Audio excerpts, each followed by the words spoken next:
Great, so we're going to switch gears now. Thanks to all of our speakers for wonderful talks.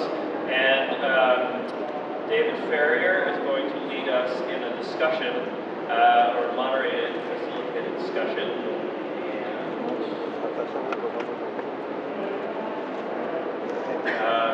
So what we'll have is a couple mics on the floor. I think we've got a mic there, and you, David.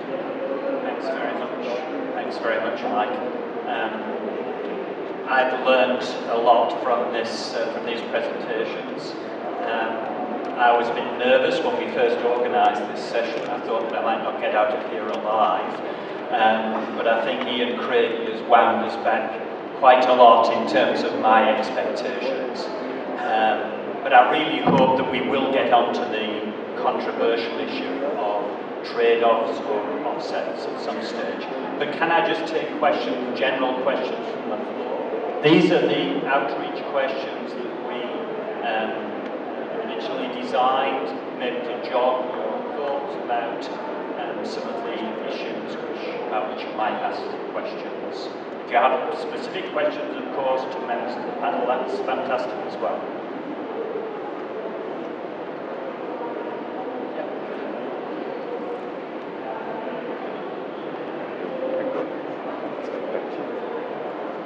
Hi, Jeff Law from the Wilderness Society in Tasmania, and look, just my first point, and I don't want to be offensive here, but I just find the very term pad to be non-descriptive and almost innocuous. When you pad something, it's often to protect it. You know, when we're posting something in the mail, we give it padding. So it has a very reassuring kind of a sound, and I'm not sure that as conservationists we should be adopting that nice sounding sort of term for something that is destructive and winding back the things that we care about. And I'm wondering if it is possible to give some additional thought to an acronym that perhaps more vividly describes what's going on, something like trash or ruin or blitz or crap or something like that instead of the innocuous pad. But another point is that in Tasmania, the map that was shown actually was an understatement of the areas which are being proposed for future logging in areas which are already protected. And one of the things we're noticing, or that I'm noticing, is that government is sometimes proceeding with these moves to de-gazette protected areas completely opposed to the wishes of industry. So they tear up the peace deal between conservation and industry, and they push ahead with things such as attempting to rescind World Heritage areas, even though industry opposes it.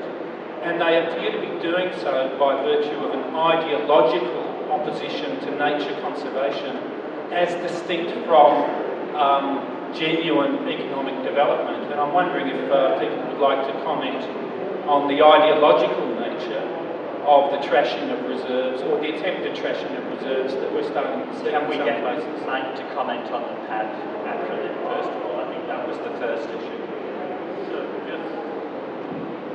So just very quickly, you can use whatever acronym you like. It certainly wasn't meant to be a pushy one.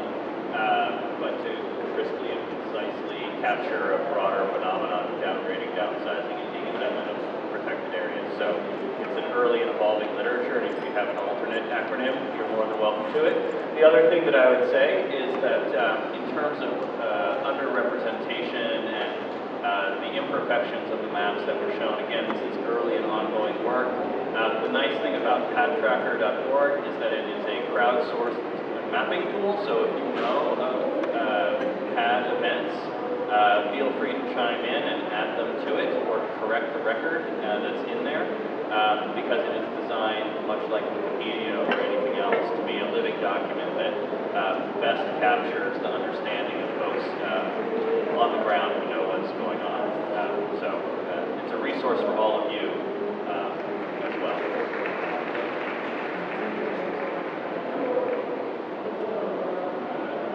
Okay, ideology. Yeah, I think you're right. there's a lot of, it's ideologically driven in many cases. Sometimes to the detriment of industry. I mean, one great example in Queensland is we have this great agreement over state leasehold land called the Del Pesce Agreement. And in that agreement, there was tremendous effort put into helping lessees, or rewarding actually lessees of public land if they got their land into good condition. And they also had a land management agreement to get them into good condition. There was a monitoring program. It was very much like helping the landholders get their land into better condition, because that actually has production outcomes. I mean, it's actually more productive land, the better the condition is. That was just torn up. I mean, we had land. A lot of landholders supported it. They loved it. There was a lot of buy-in. It was actually again a tripartite agreement between the conservation sector, the grazing industry in Queensland, and the government. It was a signed agreement, and the present government came in and just threw it in the bin, and then repealed all the legislation, and we don't have that system anymore. Jeff, long time since I've seen you, mate. I'd just like to take up the point about the ideological nature of the action in this part, that part of Australia, and I think elsewhere. And I think it goes to a deeper problem in terms of a lessening of community concern for the environment in some cases in recent years. And that may not be a global phenomenon, but it's certainly reflected from time to time in polls in Australia. And I think it calls for a re-engagement of the community with nature and a strategy for resisting that kind of ideology. And it is often the case that the greatest opposition will emerge out of a concern when the threats become ideological, is to rebuild the constituency within our community, our kids, etc., for nature.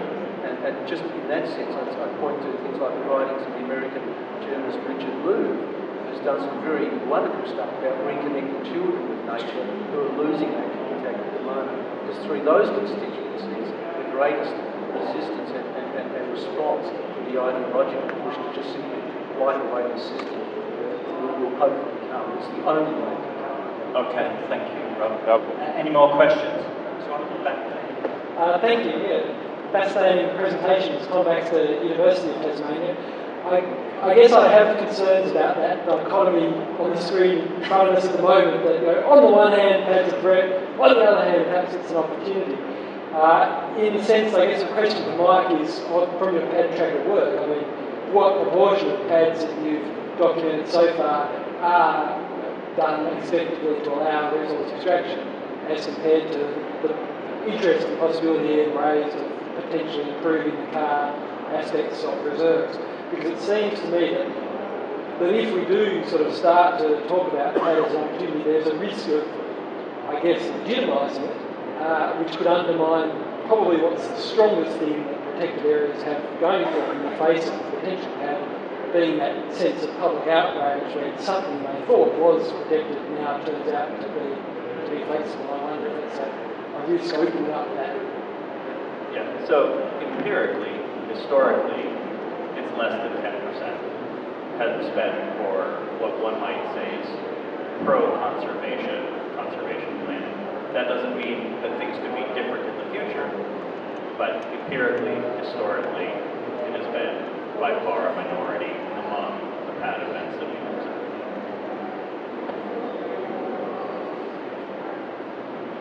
Okay, over that question.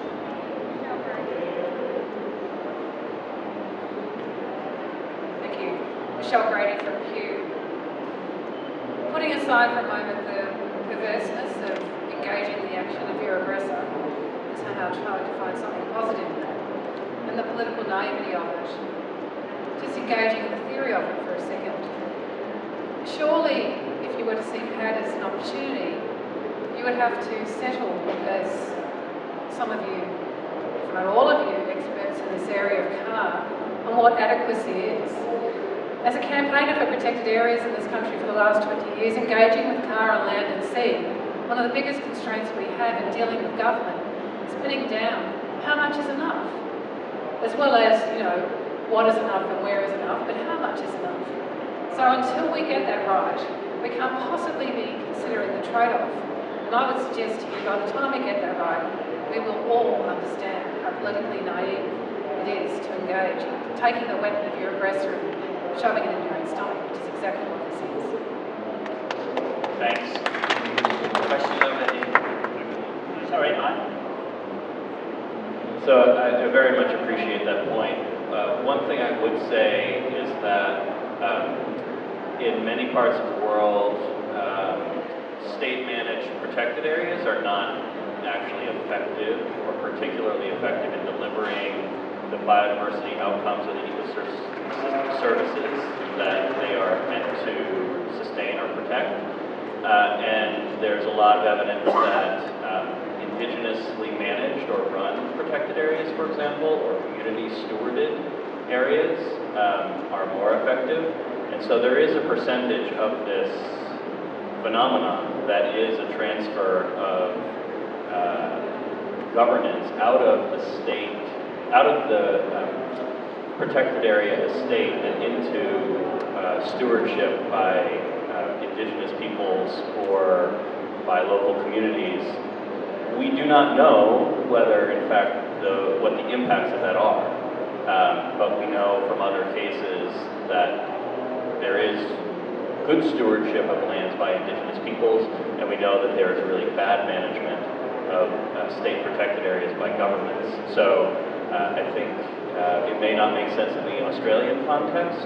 I don't know the Australian context particularly well, but I think there is some care and thought that should be paid to in what situations do you see better outcomes as a result of that. And it's not just in the reapportionment that Ian was discussing, but also in alternate forms of governance. Ian, do you want to come? I think the question asks a very fair point. Do you engage with the enemy on their own terms? Is that worth avoiding? I'll take the question, what is enough, first. The answer is there's no absolute, it will vary from place to place, and primarily that's because it depends what you're getting. So if you're getting the places that would be best at improving the CAR metrics, whatever they are, species richness or threatened species coverage, you need much less than if you're getting large, not very biodiverse regions. So there is no absolute, it varies it's context dependent. So no scientist is ever going to be able to say, we need 23%. Because if you give me 23% in the right places, I might suggest that's probably close to enough. But I'll probably take 60% in the wrong places. 60% of the country can be protected. But if you avoid the wet tropics with all that biodiversity, you avoid the biodiverse regions in southwest Australia, if you manage to avoid that, 60% won't be enough, because you'll still miss a lot of stuff. So, yeah, I think just on the adequacy question, that's how I would respond to that. It depends on the quality of the stuff you're getting. And I'm a bit nervous, my final point is I'm a bit nervous, large amounts of, on those metrics, low quality land might actually be a headache in the future. Because the government will come back and say, you've got whatever, 25%, 28%, whatever the government says is too much. You can't have any more. And then a reasonable position would be, well, that's actually a fair point, we do have a lot. Why don't we do some swapping? Because there's quite a large amount we don't need very much. And that's a fairly strong negotiating position. It's very reasonable if, admittedly, a bit of I can gauge with the enemy on the road. I'd just like to say, first of all, to acknowledge Michelle Grady for that question, but more so for the contribution that she has made in this country to the securing of the marine protected areas that are now under threat. So I think that deserves recognition. And I'd add to that, that I think it points to an embrace of the PAD concept in this suggested positive way for conservation outcomes. And that is that the people who battle to get these protected areas, certainly in this country, know how hard it is to get even on the map in the first place. And when you look at the history of things like biodiversity offsets and the idea that they're supposed to be the last resort, and yet they tend to become almost the first resort in practice, there's an inherent suspicion when you put up an idea like this that it's just going to be again abused and abused.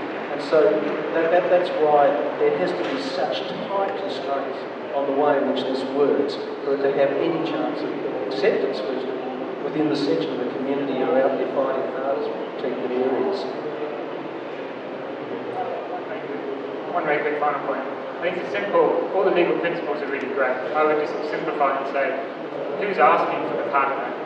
Because if it's some resource company, the answer is no. And if it's somebody else, you might ask about what their motivations are. So it's all about the motivation.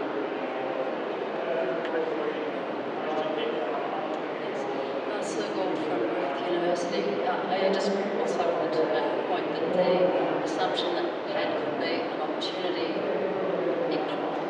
ignores the sort of, makes the flawed assumption that what we've got isn't enough anyway. But it also ignores the fact that parks perform multiple functions, especially when you're talking about things like Indigenous protected areas, and I'm just concerned about the concept of overrepresented areas, because we've tended to focus a lot on the species that are rare and threatened, and not given enough thought to protection of species that are actually common but perform important ecological functions on the landscape. So I'd like to ask the question about whether anyone has done an analysis of what they consider to be overrepresented ecosystems.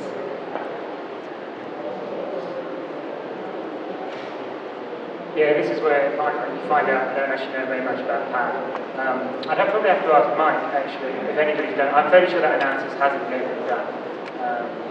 And I would agree on the sentiment that in most places, for most types of biodiversity, we don't yet have sufficient. We haven't reached that trade-off position yet. I was more, I think, horizon scanning and looking forward, and I think in some countries, like Africa, for example, we're maybe closer. In other countries, we're still miles away from having to make this trade-off.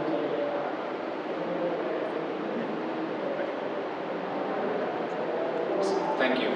Not necessarily to be an advocate for PAD, but sort of playing the devil's advocate. Protected areas without resources, without input, is more or less worthless.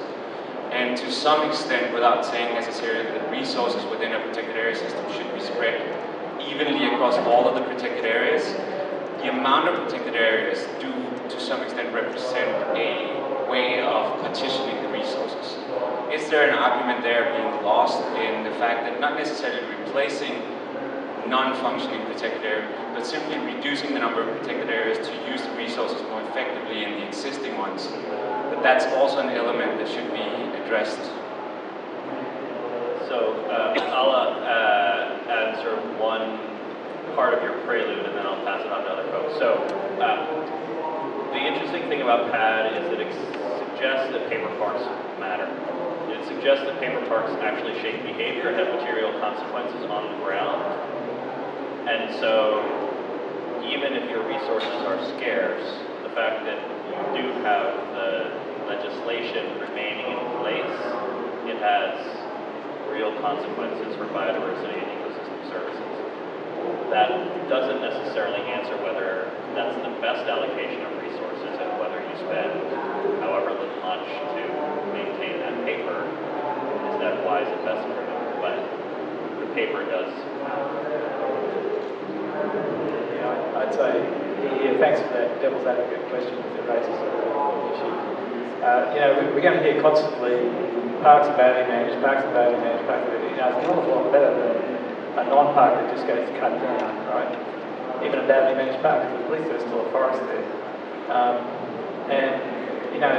I guess the other issue is, I don't see any critical evidence of this.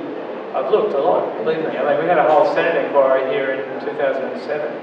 It's called Conserving Australia. I recommend anybody who's got a spare day for it to read it, because it's a huge ton. But they collected evidence on management of Australia's national park system, and I did a quick summary of the evidence, because there are lots of critics, and they're mostly from the resource sector, from logging, grazing, mining industry, saying parks are so badly managed, and they're full of weeds and pests, and they're fire traps and all this kind of stuff. And you look at the evidence that's actually accumulated in that Senate inquiry, actually under a Conservative government, Conservative Senate, there was no evidence. This is all just blowing smoke, really. I mean, the evidence in the inquiry was quite substantial. Parks were well managed. There was a lot of investment. There were good outcomes. The fires didn't all come from the park. The wildfires didn't come from the parks. Mostly fires come onto the park from outside the park. So all these claims are just myths, in my view, because I've never seen any convincing empirical evidence to the contrary. Well, to be fair, there was a question in the session this morning which specifically raised that issue from the manager of the National Park in New South Wales. And he said, basically said that he didn't have the resources to manage the park. And the question wasn't answered. So there is an act, certainly within Can I just add to that? Because I think I'll give it to Anna because she hasn't said anything. Actually, I think that there is an important thing to highlight regarding the Brazilian PAD events, that in a broader perspective, I mean that PAD events, they are forbidden according to our Brazilian law. So they are being used by the government and the legislature as a way to change our protected areas national system, our protected areas national law, and then to allow lots of things like mining, like lots of things that are forbidden in our protected areas. So it's being used as a strategy to go against our protected areas system. And I think that's one of the main issues for us to learn with this process that is happening nowadays in Brazil. What I wanted to add to that is that I think that whilst the PAD concept as it's being framed is focused on legal action that has a negative impact or aggressive impact, much of what I'm certainly hearing in the presentations at this Congress is not so much about legal action, but executive inaction as well. It's the failure to act, it's the failure to provide the resources, it's the failure to enforce the legislation where grazing or logging activities are happening. It's the failure to develop the management plans that are required to put in place the detailed prescriptions. And so there is a much wider array of challenges and issues for maintaining our protected areas than those that are embraced within the concept of PAD, but it is picking up on a core issue with respect to the actions that are actually legally mandated as well. I think possibly the non-regression principle might go broader. That's a similar debate, it's the same debate in terms of non-regression as it confines simply to legal action or legislative action. Good. Question here. My name is Volker Moffer, I live in Vienna, Austria, Europe. So I want to explore a little bit more with you the benchmark for PAD. And therefore I would like to give you the example again from Europe. We have in the European Union this Natura 2000 network of protected areas. And the overall aim is a favorable conservation status of certain species and habitats. That's not only for the protected area system, but also for the species conservation system.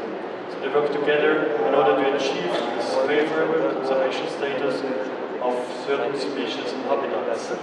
And in this regard, the European Court of Justice has made several judgments regarding downsizing, downgrading, and our degazetting protected areas. And I think in all cases, actually, it has denied those possibilities. So it has practically denied PAD, because in most European countries we have not really reached this favorable conservation status to up to 70–80% at the most, but we are far beyond the benchmark. So that is not topic for the court. It has said it's not allowed to downsize or to decazette areas, except there are mistakes or there is no human impact on when there are degrading of the habitat or the area. So, and also with the downgrading, it has to be sure that it can be compensated. It was recently decided. If it cannot be compensated, or if there are doubts about compensation, it's not possible to admit some projects. So, I wonder what is the benchmark in Australia, and what is the benchmark, for example, in Brasilia? And after that, the protected area system is not built on national borders, but on ecosystem borders. So it's a totally different approach. Okay, thank you. Do we have a response? Volker, I think what you're pointing to in the context of the European Union is actually a slightly advanced example of a non-regression statement in the European legal system, which is really interesting and really worth exploring further in this conversation, because the sorts of criteria that you're describing are very narrow, very specific, and those may provide a more acceptable foundation for looking at when there could be some sort of trade-off than we have at the moment. In most other legal systems, to my knowledge, there isn't the same degree of protection afforded to protected areas from that kind of downgrading. So I think your question is very difficult to answer because there is no answer. I think the fact is that what's happening in the European Union is well ahead of the rest of the world. Just briefly there's a whole issue about what is downgrading. I think downgrading is a real issue for me. For example, I know that in New South Wales we allowed a whole series of development types, tourism, for example, in national parks recently, and the question would be whether that was a downgrading. I don't want to distract us there because we have other questions, but I think there is an issue there. Is there a clear definition of downgrading, Mike? We define downgrading as legal change that allows an increase in the magnitude, extent, or type of human activities within a protected area.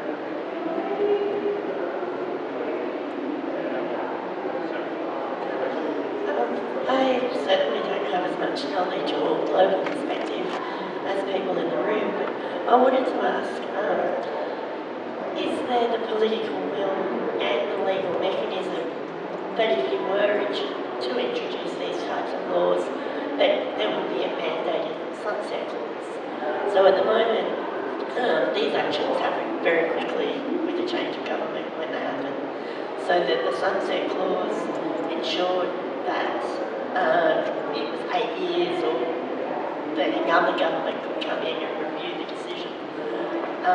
Currently, our gazettals take a very long time and are subject to review by several governments, but any part of it happens very, very quickly.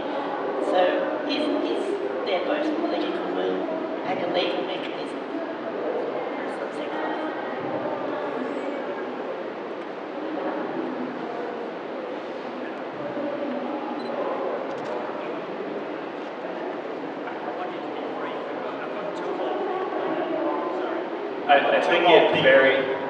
I think it varies by country. I think the European Union is an exception in terms of having a sophisticated process for dealing with it. I think for the most part, PAD has been a blind spot in our laws, policies, and safeguard systems, whether it's public or private sector. And so the question is, what is the appropriate process for thinking about this issue and making decisions based on it? And right now, for the most part, we don't have anything. Hopefully, questions about non-regression and other standards may assist us in getting to having those systems in place. Yeah, briefly though, I'll be quick. I want to brief about free law. And then I want to get Ben to say something about Todd Dudley from the North East Bioregion Network in Tasmania. There's been over 200,000 hectares of native vegetation cleared in Tasmania in the last 30 years. What are we talking about offsets and trade-offs for? I'll take that as a comment. Question here. Thanks to all the panelists. I was particularly interested in the analysis of deforestation rates in padded protected areas, currently protected areas, and never protected areas. And I'm wondering if anybody's thinking about doing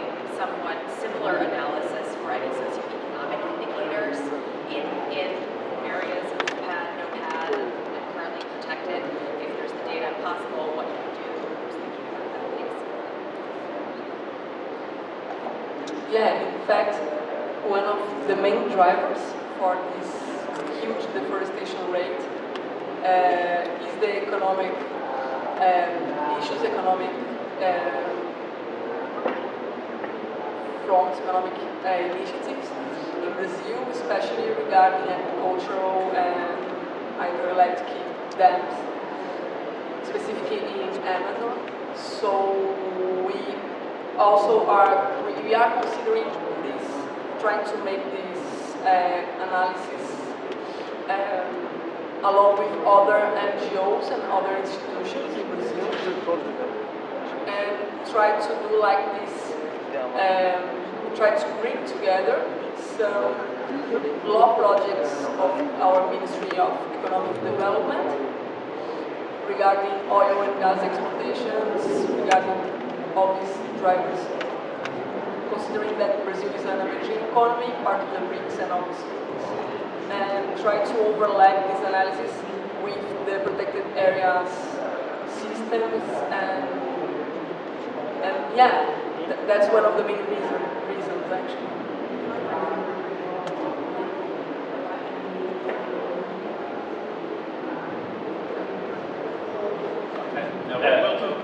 Sorry, and simply just to say, yes, we're thinking about that question. Deforestation rates and carbon emissions are the simplest ones because you can use remote sensing, but certainly looking at impacts on other metrics of biodiversity, other ecosystem services, and human well-being is critically important and a huge space to explore in the future. Sorry, I cut Anna off. Did you want to follow up on it? Yeah, well, actually, because you said about the local reality for local generation, the generating income, that was in local people. That's the main discussion in Brazil, actually. But maybe I will keep on talking a lot, and we are running out of time. But that's the main thing that we are saying. Like economic development and conservation goals, they must be faced as a joint thing. Otherwise, we'll be like a split country, losing our biodiversity completely. Thank you. Last question. Rachel Pepper from the Land Environment Group, New South Wales. A question for Rob Fowler. Obviously, the principle of non-aggression is problematic in the Australian legal systems, but presumably it can be used with more creativity as an interpretive device when it comes to legislation, particularly when married up with the public trust doctrine, which has had some traction in Australia, and then principles of interpretation like not abrogating fundamental rights, common law rights, without very express legislative intent being demonstrated. I think with a bit of creativity, it could be seen to be woven into some of the cases brought. I defer to the judge's wisdom on that. It's not going to in any way contest it. I think that in a legal system where you don't have a Bill of Rights, which is the case as we do in Australia, you often do fall back on creative statutory interpretation. And so I think it's a really interesting observation, Rachel. Thank you for it. I agree. I think there's avenues there to be explored. So I couldn't agree more. Okay, look, I just want to thank you. I was a bit nervous about this session. I think it's gone really well. Thank you to our speakers. They weren't controversial enough for me, I don't think. I tried to get them out on the end of the plank. But they still raised interesting issues, and I thought it was fabulous. And thank you for the discussion from the floor as well. I mean, I think this is unique. And I won't say relatively unique, I'll say this unique at this conference, that we've actually got lawyers, ecologists, and I think Mike's a social scientist, are you, Mike? What do you call yourself? So we've actually got them talking about their research in the same room, which I just think is wonderful. That's my aim in life, to get these different groups to talk to each other, and I think this has been a very successful instance of that. And Benbow has some thoughts about how we might continue this discussion within the IUCN context, so I'll give him about 20 seconds to give you those thoughts. Thank you very, very much. I think this has been a splendid session and a real opportunity to bring social scientists, natural scientists and lawyers together. What I wanted to suggest as the Deputy Chair of the World Commission on Environmental Law is to actually encourage you all to think about a fairly major project where the lawyers and scientists work more closely together than they have now. We already have some research in the last 2 or 3 years. What we need now is a much more coherent project, which hopefully Michael and the others are able to work with us on, and the World Commission on Environmental Law would, I'm sure, be very happy to host something like that together with the other commissions of the IUCN in order to be able to bring a lot more of this research together and to convince governments around the world that the principle of non-regression and PAD are really important policy drivers that need to be put into law and policy. Thank you very much.